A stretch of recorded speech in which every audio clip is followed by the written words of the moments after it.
Hey guys, my name is Cameron Manchester, but I go by Cam. So on the right is just a little bit about myself, the things that are super important to me. So the first thing being my relationship with the Lord, and then followed by my relationship with my family and friends. Those are the most important things in my life. A little bit more about myself. I'm a senior at CBU, double major in psychology and Christian behavioral sciences. My end goal is to be a counselor, so yeah, that's what I'm aiming for.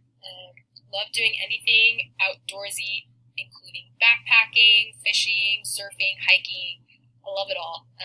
Included in that, just love going on random adventures with friends.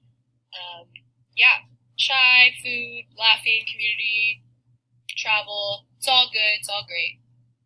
Yeah, second slide.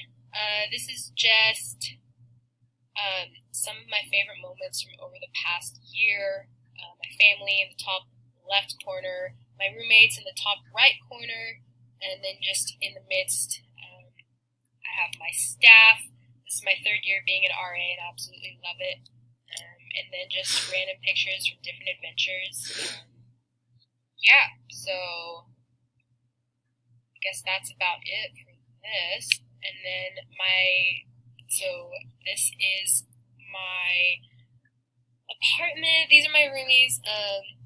Absolutely love them. We took a last first day of school picture together on typical Palm Drive.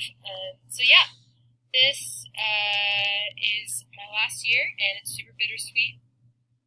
But can't wait to see what the Lord has and all the incredible things that are going to happen this year. So yeah, nice to meet you all, and have a good one.